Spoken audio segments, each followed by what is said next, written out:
Hanwoo stared at the screen in front of him. The numbers on the display made no sense. He had been working the night shift at the monitoring station for 3 years, and he had never seen anything like this before. The signal was weak, but it was definitely there. It was coming from deep space.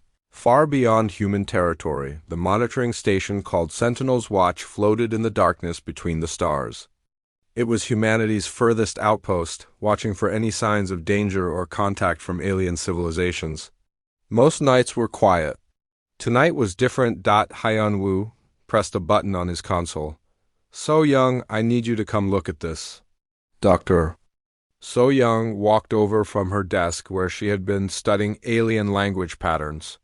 She was one of the few people on the station who understood how to decode messages from other species. Most humans had never even seen an alien before. What did you find? She asked, looking at the screen. A signal.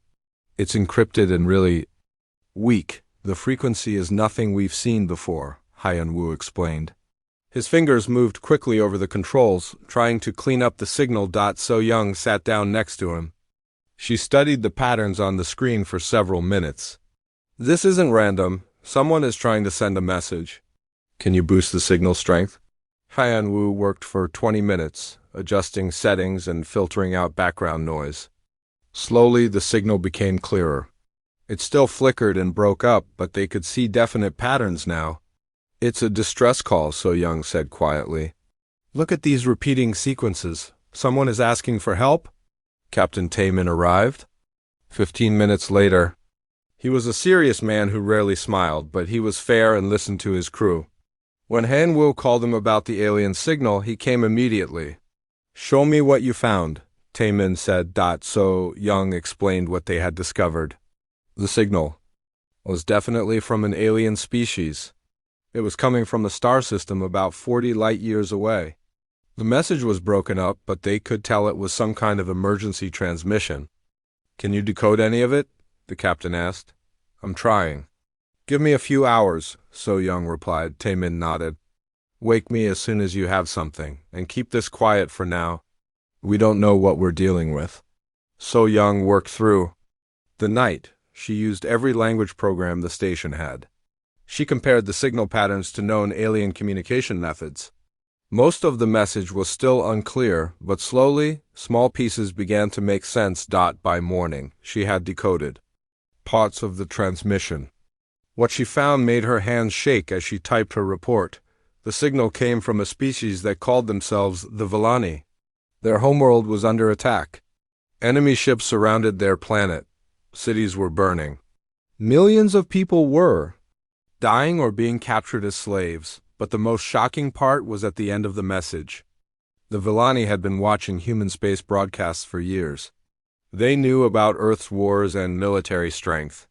They were specifically asking for help from the Deathworlders of Terra. So Young called Captain Taemin immediately. He arrived in the communications room within minutes, still putting on his uniform. Tell me everything, he said. So Young read her translation. The attacking force calls itself the Hegemony. They conquer planets and enslave the populations. The Villani say they are peaceful people with no real weapons. Their planet will fall within days. Taemin studied the decoded message on the screen. How do they know about us? They've been monitoring our radio and television signals. They know about our military capabilities and our history of fighting. They think we're the only species strong enough to help them. Hanwoo looked up from his console. Captain, there's more. I found additional data hidden in the signal. Star maps, tactical information about enemy fleet positions, even technical specifications for hegemony weapons. Taemin's eyes widened. They're giving us intelligence about their attackers. Why? So Young scrolled through more of her translation. Here, they say they studied human military history. Our wars, our tactics, how we fight against overwhelming odds. They believe only humans would be willing to help a species they've never met before. The captain walked to the large window that showed the stars beyond. He stood there for a long time thinking. The Villani system was far from human space. Officially, Earth had no reason to get involved in alien conflicts. But the message suggested that these aliens had studied humanity carefully and chose to contact them for a specific reason. "Captain," So Young said, "there's one more thing. The signal is getting weaker. I think their communication equipment is being destroyed. This might be their last chance to call for help." Taemin turned back to his crew. "Send a priority message to Earth Command. Include everything we've decoded and all the intelligence data. Mark it as urgent." "What should I tell them?" Hyun-woo asked. "Tell them we have first contact with a peaceful alien species under attack by a hostile empire. Tell them these aliens specifically chose to ask humanity for help. And tell them that if we don't respond, we might be next on the hegemony's list." As Hyun-woo began transmitting the message to Earth, So Young continued working on the alien signal. More pieces of the transmission became clear. The Villani were artists and scientists. They had never fought a war before. They built beautiful cities and created amazing art, but they had no idea how to defend themselves. The hegemony was different. They were conquerors who moved from system to system, taking everything of value and enslaving any survivors. They had already destroyed dozens of civilizations. "Captain," So Young called out, "I found something else. The Villani aren't just asking for military help. They're offering to share their knowledge with us. Advanced science, new technologies, star maps of unexplored regions." Taemin read the new translation over her shoulder. "They're trying to make an alliance. They want humanity to become their protector in exchange for their scientific knowledge." The signal from the Villani system suddenly became much weaker. Static filled most of the transmission now. They were running out of time. "The message is almost gone," Hyun-woo reported. "Their equipment must be taking damage." In the last clear transmission, So Young decoded a final desperate plea. The Villani said they had studied human history and knew that humans sometimes fought for others, even when it cost them dearly. They believed that only the warriors from the death world called Earth would care enough about strangers to risk everything to help them. Then the signal died completely. The three humans sat in silence, staring at the now quiet communication equipment. Somewhere 40 light-years away, an entire civilization was fighting for its survival. And they had chosen to trust humanity with their last message. Captain Taemin looked at his crew. "Now we wait to see what Earth decides to do." The message from Sentinel's watch reached Earth in less than 4 hours through the quantum communication network. Fleet Admiral Dong Hyun was eating breakfast with his family when his emergency communicator buzzed. He read the message twice, then stood up from the table. "I have to go to headquarters immediately," he told his wife. "Is it serious?" she asked, seeing the worried look on his face. "Very serious. We just received our first distress call from an alien species." Within 2 hours, the emergency council meeting began in the war room deep beneath Seoul. The room was filled with the highest-ranking military officers on Earth. Admiral Dong Hyun sat at the head of the long table, reading the full report from the monitoring station. "Gentlemen and ladies," he began, "we have a situation that has never happened before. An alien civilization is asking for our military help." General Woo Jin of the Marine Corps leaned forward. "What exactly are we dealing with?" Dr. Yoonji, the head of the Xenobiology department, stood up. She had spent the morning analyzing the Villani transmission. The species calling for help are called the Villani. Based on their communication patterns and the content of their message, they appear to be very similar to early human civilizations. They are peaceful, focused on art and science, but they have almost no military capability. She activated a holographic display that showed the decoded star maps from the alien message. "Their homeworld is here, about 40 light-years from our territory. The attacking force is called the Hegemony. According to the intelligence the Villani provided, the Hegemony is a collection of different species that conquer planets for resources and slave labor." Admiral Jihai of the Space Navy studied the tactical information. "How large is this Hegemony force?" "The Villani counted over 400 ships surrounding their planet," Dr. Yoonji replied.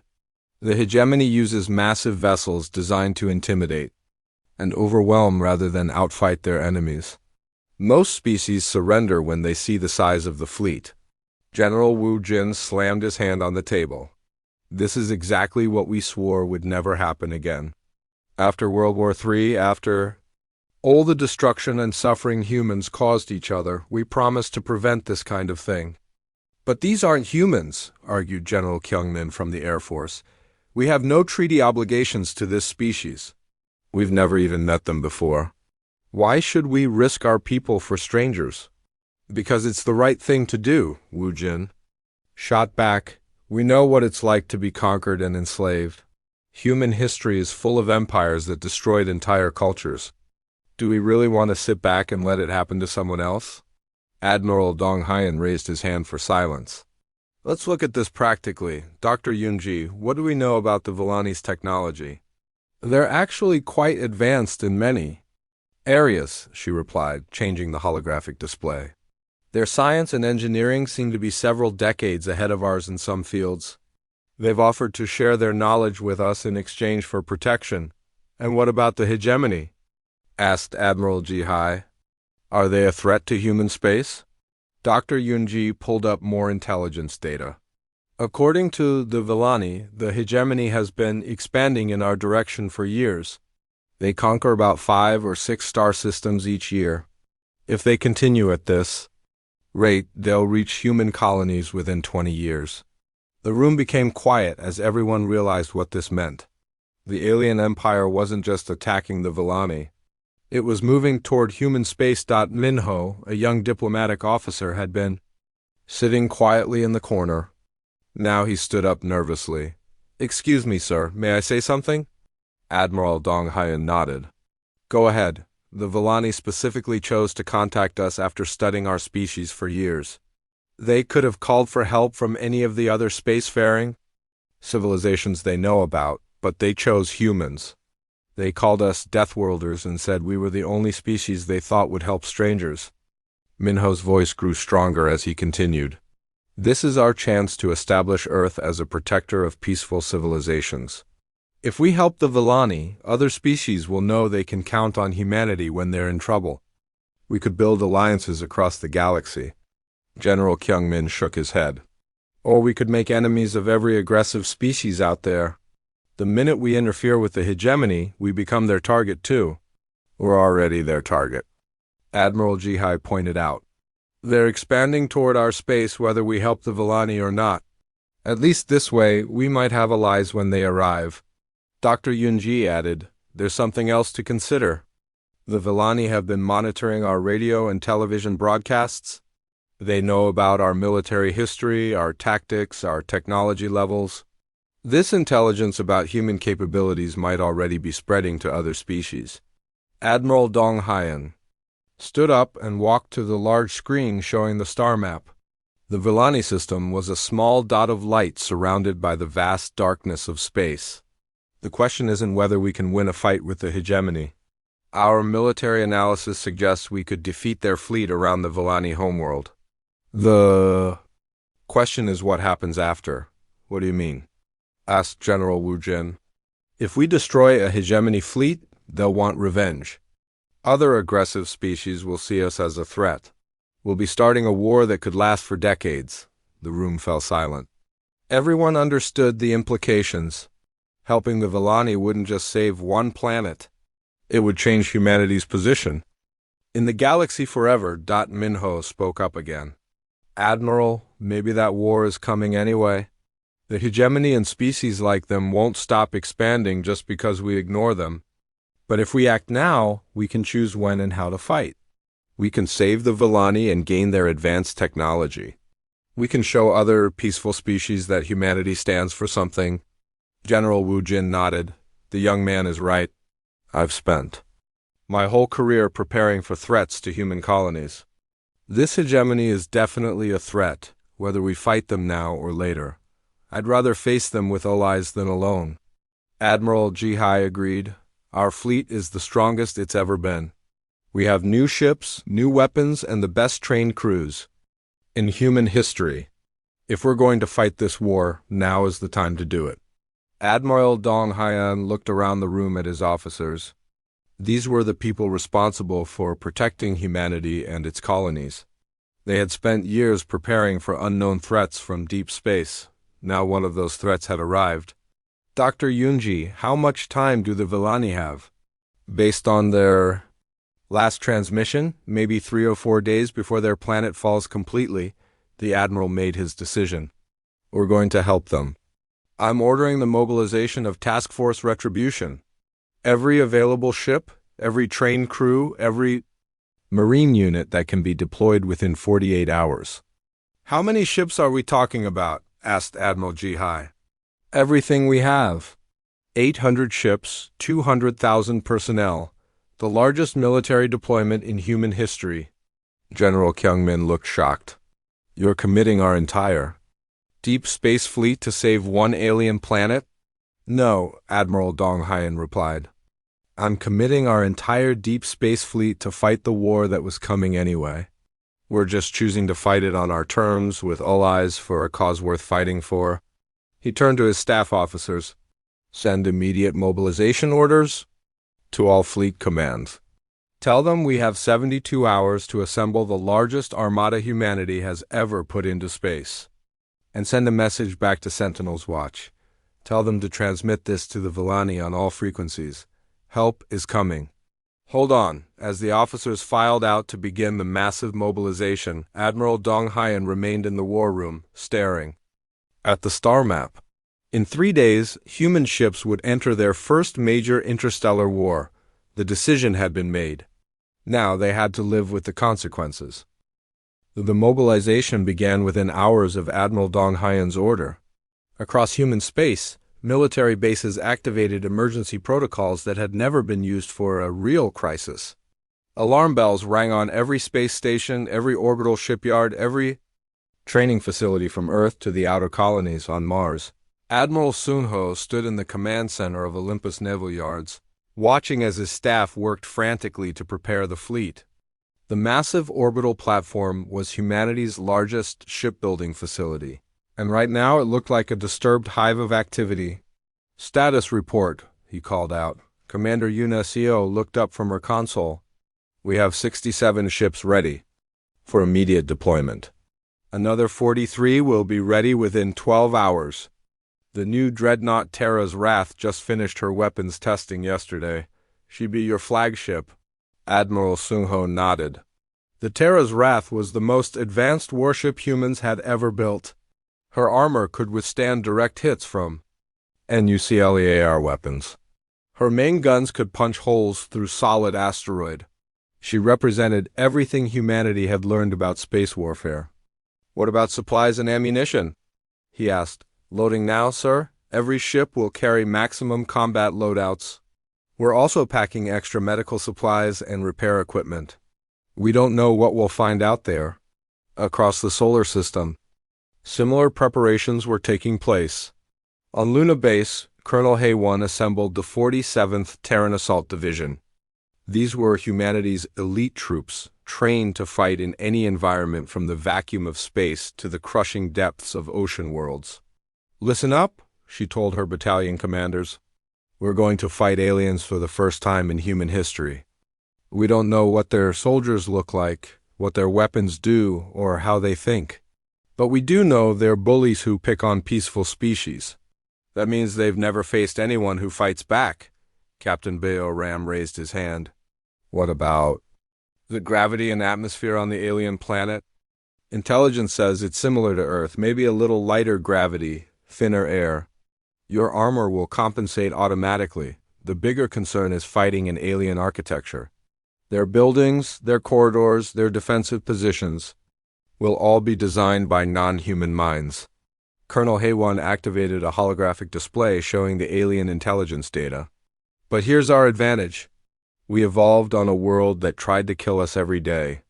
Poisonous animals, deadly weather, natural disasters, diseases, and predators that could tear us apart. Every other species we know about evolved on easier worlds. The Marines listened carefully as their colonel explained humanity's unique background. Earth was what galactic civilization called a death world, a planet so dangerous that most aliens couldn't survive there for more than a few hours. Humans were the only known species to evolve intelligence on such a hostile world. That means we're faster, stronger, more aggressive, and better at adapting than our enemies expect, Colonel Haywan continued. They're used to fighting species that give up when things get difficult. We're used to fighting when giving up means death. Meanwhile, at Earth's Defense Command, Jinwoo led a team of programmers and tacticians working around the clock to analyze the hegemony's military capabilities. Using the intelligence provided by the Villani, they built computer simulations of alien fleet movements and battle tactics. Their strategy is simple, Jinwoo explained to his team. They use massive ships to intimidate their enemies. Most species surrender when they see how outnumbered they are. The few that do fight back use predictable defensive tactics. Dr. Yu Jin, the military psychologist, studied the behavioral patterns in the alien data. The hegemony depends on psychological warfare. They want their enemies to feel hopeless and overwhelmed. They're not used to facing opponents who get more dangerous when they're outnumbered. What do you mean? Asked Lieutenant Teho, one of the tactical analysts. Humans have a unique response to overwhelming odds, Dr. Eugen explained. Most species become more cautious when facing a larger enemy. They try to minimize losses and look for ways to escape. Humans do the opposite. We become more aggressive, more creative, more willing to take risks. She showed them historical examples from human warfare. When humans are outnumbered, we don't retreat. We attack the strongest enemy first. We use tactics that other species consider crazy or impossible. We fight harder when we're losing. Jinwoo's computers finished running battle simulations based on this analysis. If we apply human tactical doctrine to the Villani situation, we can break the hegemony siege in less than 6 hours. Their fleet formation is designed to surround and intimidate, not to respond to aggressive attacks from multiple directions. Back on Mars, the first ships of Task Force Retribution were ready to launch. Admiral Sun-ho boarded the Terra's Wrath and took command of the bridge. The massive dreadnought was over 2 kilometers long and carried enough firepower to level a city. "Oh, ships, report readiness status," he ordered. One by one, ship commanders reported in. Destroyers, cruisers, battleships, carrier vessels, support craft, and troop transports.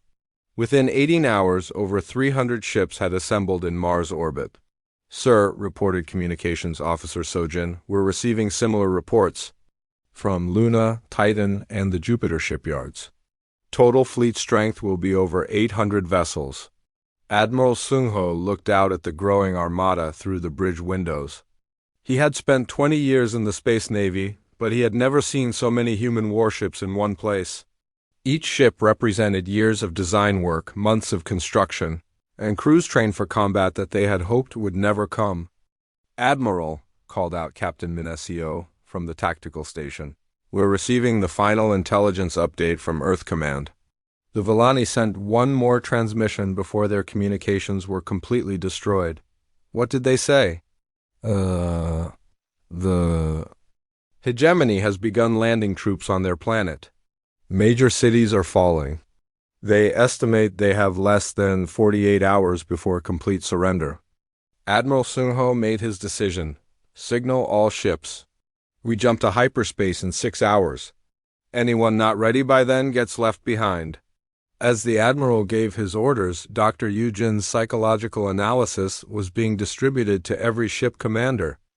The report explained why humans might have a decisive advantage in the coming battle. The hegemony conquers through intimidation and overwhelming force, the report stated. They expect their enemies to be frightened by large numbers of ships and superior firepower. Humans respond differently to fear than most species. Instead of becoming cautious, we become angry. Instead of looking for escape, we look for ways to fight back. The report went on to explain human evolutionary psychology. Humans evolved as persistence hunters and pack fighters. We developed the ability to coordinate complex attacks with large groups. We learned to keep fighting even when injured or outnumbered. Most importantly, we developed the capacity to fight for abstract concepts like justice and freedom, not just survival. Colonel Hay-1 finished her briefing to the Marine commanders with a simple message. The aliens we're going to save called us Deathworlders. They studied human history and decided we were the only species crazy enough to risk everything for. Strangers, let's prove them right. The final ships arrived at the Mars staging area just as Admiral Sung-ho gave the order to jump to hyperspace. Over 800 human vessels activated their faster-than-light drives simultaneously. The energy discharge lit up the Martian sky like a second sunrise. Navigator Hyunsu plotted the course to the Villani system. Travel time at maximum hyperspace velocity, 36 hours. All ships follow the Terra's wrath, Admiral Sung-ho ordered. We're going to show the galaxy what happens when someone threatens innocent people while humanity is watching. The largest military fleet in human history disappeared into hyperspace, carrying the hopes of an alien species they had never met, and the determination of a race that had learned to fight on the most dangerous world in known space. Behind them. Emergency. BROADCASTs were already being transmitted across human colonies. Citizens were told that their military was responding to the first alien distress call in history. The reaction was overwhelmingly positive. Humans understood what it meant to be threatened by a stronger enemy. They supported their militaries. Decision to help strangers in need. As Task Force Retribution raced through hyperspace toward the Villani system, the crews prepared for humanity's first interstellar war. They didn't know what they would find when they arrived, but they knew why. They were going. Somewhere in the darkness ahead, an entire civilization was fighting for survival, and Earth had decided to answer their call for help. Task Force Retribution dropped out of hyperspace at the edge of the Villani system. Admiral Sung-ho stood on the bridge of the Terra's wrath, looking at the tactical display that showed the situation ahead of them. What he saw made his jaw clench. With anger, the Villani homeworld was surrounded by over 400 hegemony ships. The alien vessels were massive, each one easily 3 times larger than human battleships. They formed a complete blockade around the planet, with some ships positioned close enough to bombard the surface directly. Sensor report, Admiral Sung-ho ordered. Commander Yunesio studied her instruments. The planet's major cities are burning. We're detecting multiple impact craters from orbital bombardment. The hegemony has also landed ground forces. We can see troop transport activity in several locations. What about surviving Villani ships? A few small craft are still active, mostly around the northern continent. They appear to be evacuation vessels trying to get civilians to safety. The planetary defense grid has been completely destroyed. Admiral Sung-ho activated the fleet communication system. All ships, this is Admiral Sung-ho. As you can see, we arrived just in time. The Villani homeworld is still fighting, but barely. We're going to hit the hegemony fleet hard and fast before they realize what's happening. The human fleet began moving into attack formation. Unlike the hegemony's massive siege vessels, human ships were built for speed and maneuverability.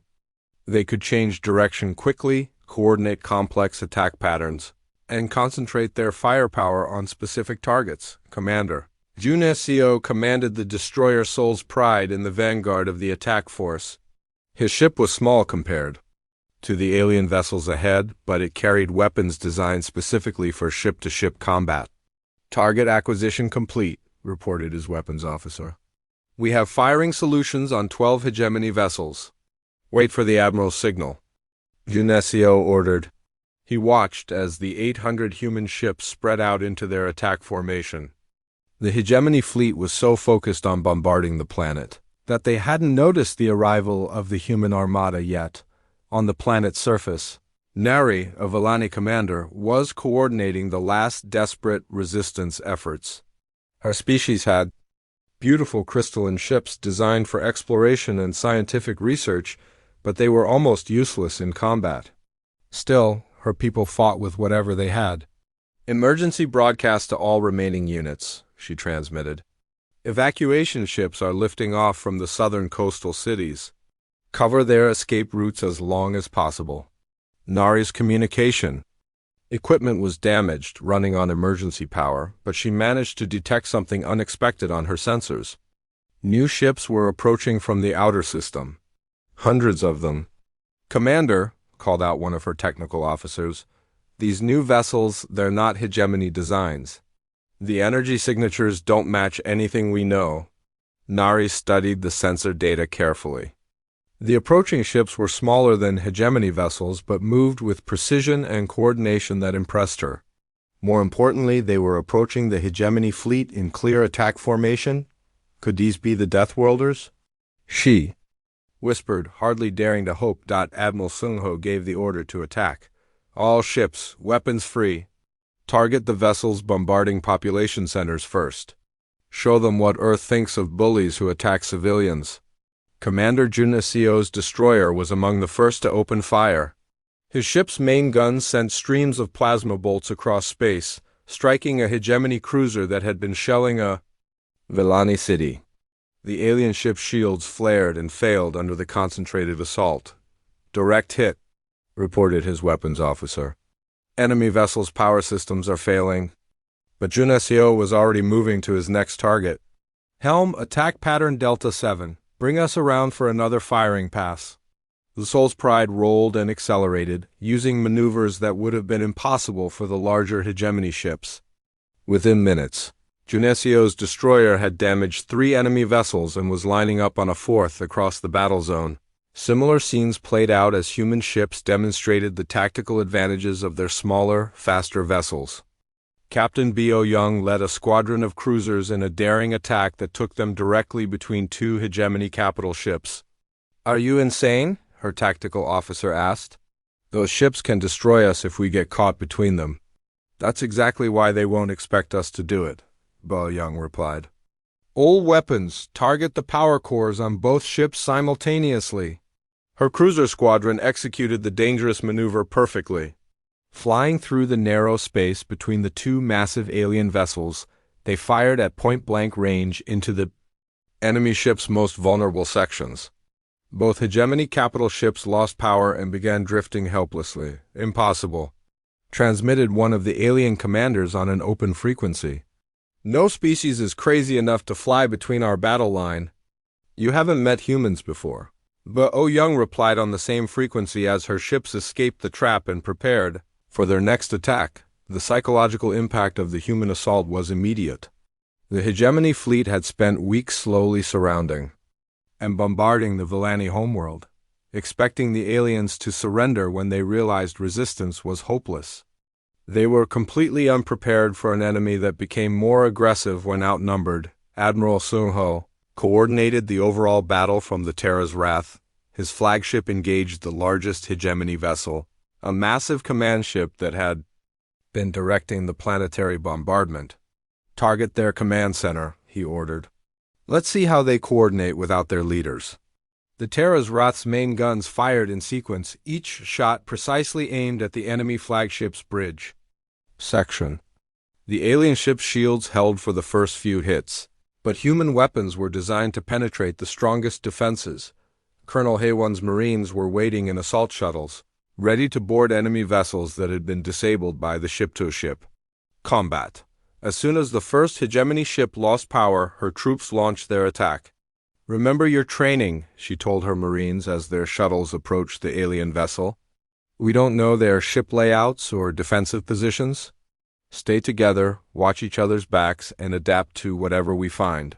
The boarding action was humanity's first direct ground combat with alien species. What the Marines found inside the hegemony ship shocked them. The crew included dozens of different alien species, but many of them were clearly slaves or prisoners forced to serve. "Colonel," reported Sergeant G.I. Hun, "we've got multiple species here. Some are fighting us, but others are trying to surrender. I think some of these aliens are prisoners." Colonel Haywon made a quick decision. "Separate the fighters from the non-combatants. Anyone who surrenders gets treated according to our prisoner protocols. Anyone who keeps fighting gets treated as an enemy." The Marines quickly discovered that their training on Earth's harsh environments gave them significant advantages in the alien ship. The corridors were designed to confuse and intimidate boarding parties, with strange angles, shifting gravity fields, and disorienting lighting. But humans had evolved to navigate dangerous and unfamiliar terrain. "This is like fighting in underwater caves back home," Sergeant Jaehan reported. "Weird environment, limited visibility, unknown dangers around every corner. We've trained for this." The Marines adapted to the alien ship's layout within minutes. Using tactics developed for urban warfare and cave fighting on Earth, they moved through the vessel systematically, clearing each section and securing prisoners and freed slaves. Meanwhile, the space battle was turning decisively in humanity's favor. The hegemony fleet, designed for intimidation and siege warfare, could not adapt to the aggressive hit-and-run tactics of the human vessels. Commander UNESCO reported to Admiral Sung-ho from the tactical station. "Enemy fleet is breaking formation. 63 hegemony ships destroyed or disabled. They're trying to retreat. Don't let them escape," the admiral ordered. "Any ship that participated in bombarding civilians doesn't get to leave." On the planet's surface, Nari watched in amazement as the tide of battle changed completely. The massive hegemony ships that had seemed invincible were being systematically destroyed by the smaller human vessels. Explosions lit up the sky as alien warships lost power and began falling toward the planet's atmosphere. "All Villani units," she broadcast, "the Deathworlders have arrived. They're driving off the hegemony fleet. Prepare to assist with rescue operations." The battle lasted less than 6 hours. By the end, over 200 hegemony ships had been destroyed or captured. The survivors fled the system in disorder, abandoning their ground forces and the slower transport vessels. Admiral Sung-ho established orbital command around the Villani homeworld and began damage assessment. The planet had suffered terrible losses, but the hegemony invasion had been stopped before it could succeed completely. "Communications. Open a channel to the planet's surface," he ordered. Nari's voice came through clearly for the first time in weeks. Her communication equipment was working again now that the hegemony jamming had ended. "This is Commander Nari of the Villani Defense Corps. Are you the warriors from Earth?" "We are," Admiral Sung-ho replied. "Your distress call reached us 4 days ago. We came as quickly as we could." "You saved our world," Nari said. And even through the alien translation equipment, the emotion in her voice was clear. 3 days after the battle, Admiral Sung-ho stood in the command center of the orbital station that had been hastily built above the Villani homeworld. Through the large windows, he could see human medical ships and engineering vessels working, alongside beautiful Villani craft to repair the damage from the hegemony siege. The victory had been complete, but the cost was becoming clear. The Villani planet had suffered massive damage. Entire cities lay in ruins. Millions of civilians had been killed or injured during the bombardment. And this was just one world attacked by just one arm of a much larger enemy. Dr. Shin-young, the fleet's chief medical officer, approached the admiral with her daily report. She had spent the last 3 days working in refugee camps on the planet's surface, treating both human wounded and injured Villani civilians. "How bad is the damage?" Admiral Sung-ho asked. "Worse than we initially thought," she replied. "The hegemony wasn't just trying to conquer this world. They were systematically destroying the Villani's cultural centers, libraries, museums, art galleries, universities. They wanted to erase everything that made this civilization unique." The admiral nodded grimly. This matched what they had learned from interrogating captured hegemony soldiers. The alien empire didn't just want to control planets and populations. They wanted to eliminate any culture or knowledge that might inspire resistance. "But there's good news too," Dr. Shin-young continued.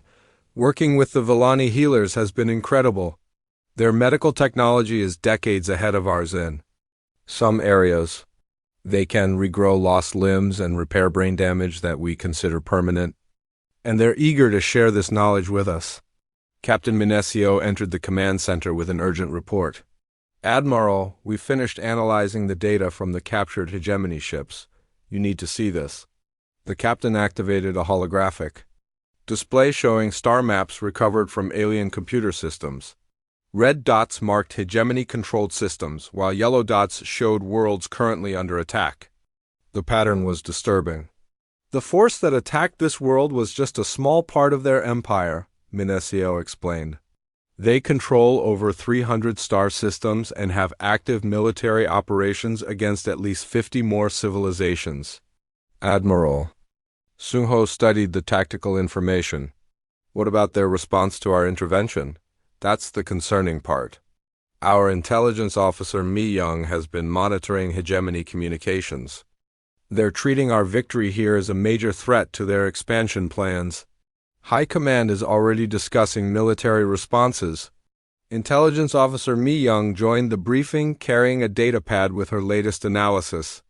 Admiral, we captured several high-ranking hegemony officers during the battle.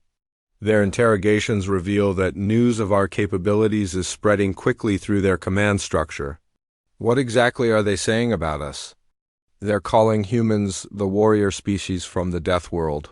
Word is spreading that Earth fielded an 800-ship fleet in less than 4 days to save a species they'd never met before. Other civilizations are starting to take notice. Mi Young activated another display showing communication intercepts from across the galaxy.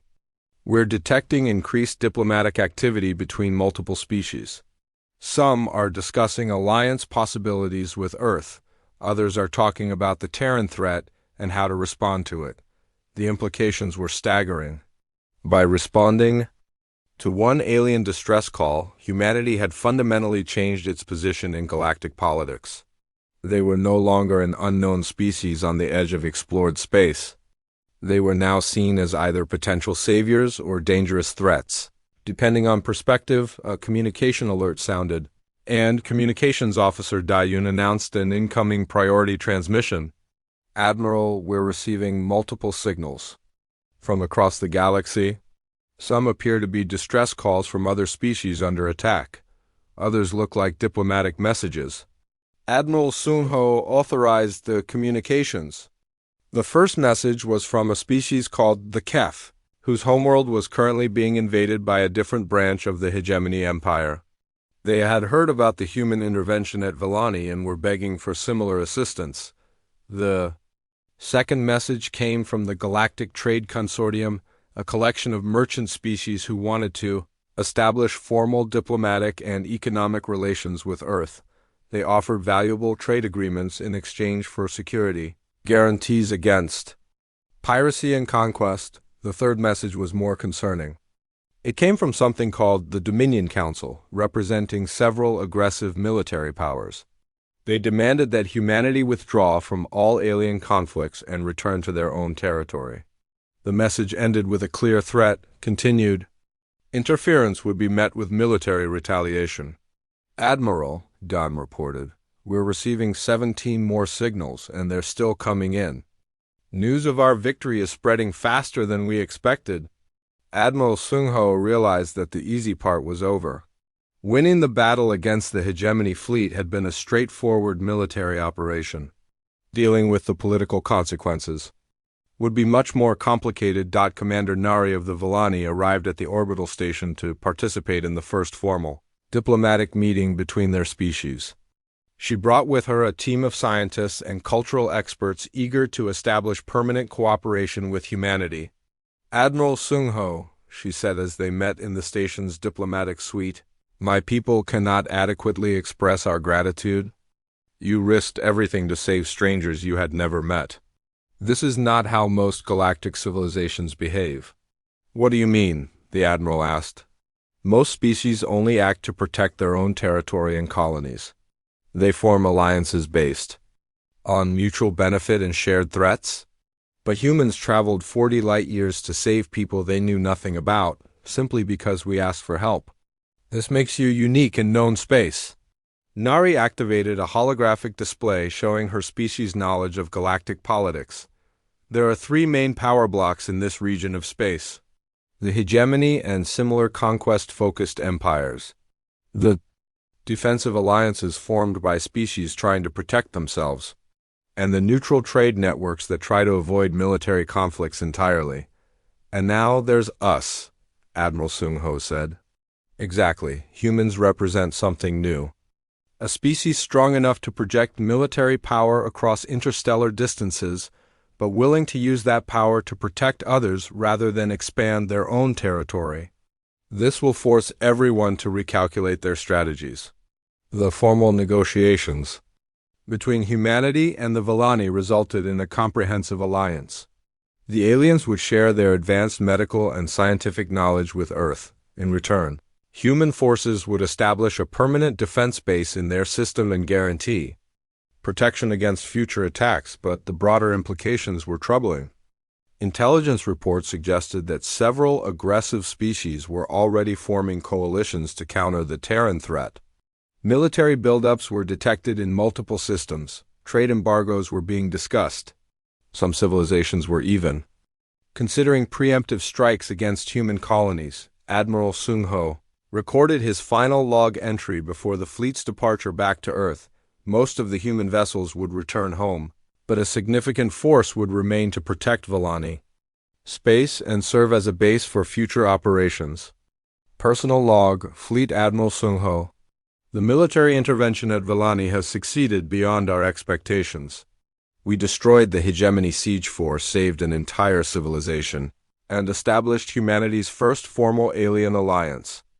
But we've also started something that none of us fully understands. He looked out at the repaired Villani cities, where the lights were coming back on as the planet began to recover. We came here to answer a cry for help. We may have started a war that will determine the future of every sentient species in the galaxy. The question now is whether we can win that war while staying true to the principles that brought us here. The communication board lit up with another incoming signal. Dayun identified it as coming from a previously unknown species on the far side of hegemony space. Admiral, this new message. They're asking for help too. They say they heard about what we did here, and they want to know if humans would consider helping other species fight for their freedom. Admiral Sung Ho authorized the message and listened as another alien civilization pleaded for assistance against conquest and slavery. Behind this message, the sensors detected dozens more similar transmissions from across the galaxy. It appears our reputation is spreading, he said to his staff. The question is, are we prepared to become what the galaxy seems to think we are? As the human fleet prepared to return to Earth with news of their victory, the political situation continued to evolve rapidly. Some species were already sending diplomatic missions toward human space, hoping to establish alliances with the powerful new military force. Others were building defenses and preparing for what they saw as inevitable conflict with the aggressive Deathworlders. The Villani had called them the only species, crazy enough to risk everything for strangers. Now the entire galaxy would discover whether that assessment was accurate. Humanity had answered one distress call and unleashed consequences that would reshape interstellar civilization. The war Admiral Sung Ho had predicted was indeed coming, but it would be fought by those who chose to stand for something greater.